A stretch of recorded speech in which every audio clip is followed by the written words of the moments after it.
अस्सलाम वालेकुम। आयशा वॉइस में एक नई वीडियो के साथ हाजिर हैं। उम्मीद है आप सब खैरियत से होंगे। वो शक्ल से शरीफ घर की बेटी लग रही थी।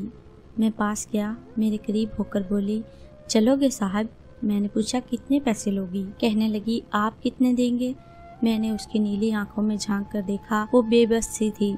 मैंने बोला, आओ कार में बैठो। वो डर रही थी। कहने लगी, कितने आदमी हो? मैंने कहा, डरो नहीं, मैं अकेला हूँ। वो खामोश बैठी रही, फिर कहने लगी, आप मुझे सिगरेट से अजियत तो नहीं दोगे ना? मैं मुस्कुराया, बिल्कुल भी नहीं। फिर उसने एक लंबी सांस भरी, आप मेरे साथ कोई जुल्म तो नहीं करेंगे ना? आप चाहे मुझे 500 कम दे देना, लेकिन मेरे साथ बुरा ना करना, प्लीज़। वो बहुत खूबसूरत थी और मासूमियत उसकी बातों से टपक रही थी। फिर भी खुदा जाने वो क्यों जिस्म बेचने पर मजबूर थी। वो नहीं जानती थी मैं कौन हूँ। मैंने पूछा, खाना खाया है? कहने लगी, नहीं। मैं होटल के सामने कार रोककर, होटल वाला मुझे जानता था, उसने जल्दी से खाना पैक किया, मुझे दिया। मैं कार में बैठ गया। आकर मैं अपने ऑफिस की तरफ चल दिया। चौकीदार ने दरवाज़ा खोला। मैं कार पार्क की। रात के 11 बज रहे थे। सब अपना अपना काम कर रहे थे। वो मुसलसल मेरी तरफ देखे जा रही थी। मैंने खाना प्लेट में डाला, उसे कहा, हाथ धो लो। वो कहने लगी, मैंने नहीं खाना। मैंने प्यार से कहा, डरो नहीं, कुछ नहीं होगा। वो हाथ धो कर आई, मेरे सामने कुर्सी पर बैठ गई और खाना खाने लगी। जब खाना खा लिया तो कुछ खाना बच गया। कहने लगी, ये मैं घर ले जा सकती हूँ? मैं मुस्कुराया, बिल्कुल भी नहीं। वो चुप हो गई, बुर्का उतारने लगी। मैंने कहा, रुक जाएं, मेरे पास आकर बैठ जाएं।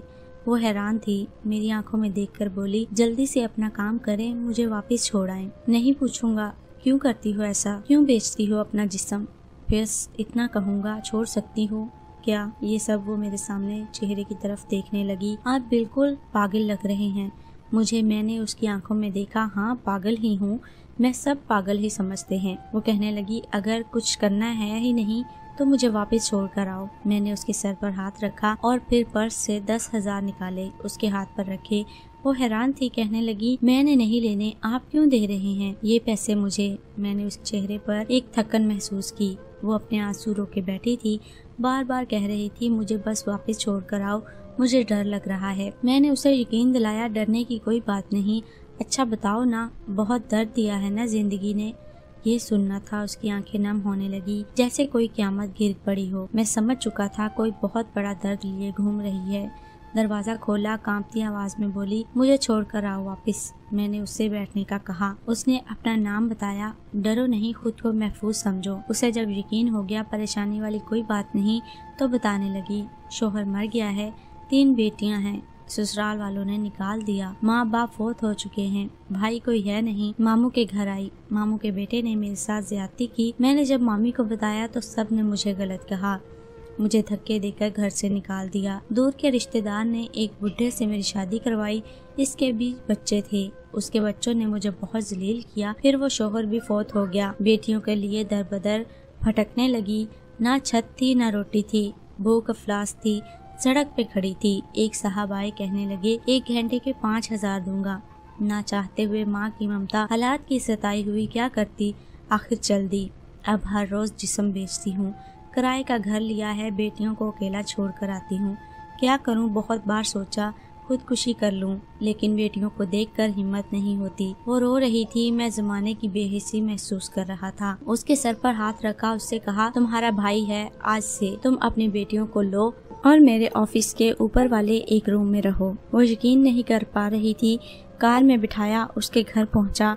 बेटियाँ सोई हुई थी, बहुत प्यारी थी। गोद में उठाया, दिल को सुकून मिला।